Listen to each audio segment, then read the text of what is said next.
I'm joined by Ben, Caron, and Lisa Baribault from the portfolio management team on the Virtus Newfleet multi-sector SMA portfolios. So we wanted to provide a quarterly update on where those models are currently positioned and their outlook on a go-forward basis.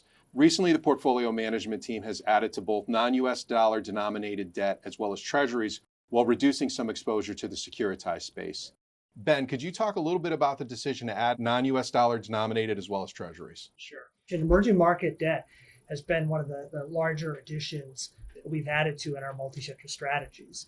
And then also when you think about the higher risk sectors such as high yield, bank loans, and generally emerging markets, we've been favoring emerging markets over those other sectors that I mentioned. A couple of reasons that we like emerging markets. One, the fundamentals are very strong. Over the last 12 months, we've seen 66 upgrades and only 44 downgrades within emerging markets. So that's very favorable.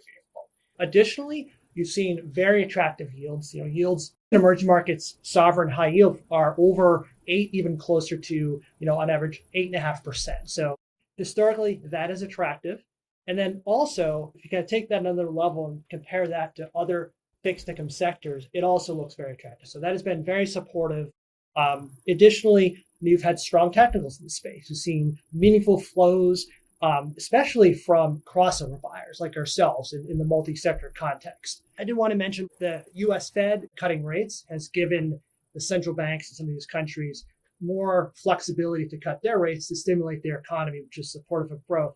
And generally, their inflation has been even more contained than in the US and a lot of other developed market countries. So the last thing I'll mention, Jim, in regards to emerging markets is recently, given the underperformance in investment grade emerging markets as well as corporates, we've shifted a little bit of our allocation from, say, sovereigns to corporates and from the high yield space to investment grade. Great, thanks, Ben. And Lisa, could you talk a little bit about the team's decision to reduce securitized, which historically has been an area that the team has used extensively in the multi-sector portfolios? Sure. Securitized has been and continues to be a core allocation across our multi-sector portfolios.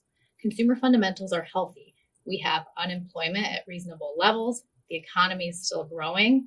The housing market's in good shape, and declining interest rates are providing a tailwind for consumers. We view our securitized exposure as a source of income rather than an area where we take a lot of credit risk in the portfolios. Now, with that being said, we have broadly not been adding to the space over the past year or so, with the exception of agency mortgage-backed securities.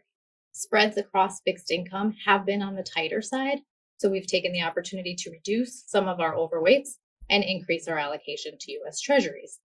This has in turn increased our liquidity profile and has improved the credit quality of our portfolios.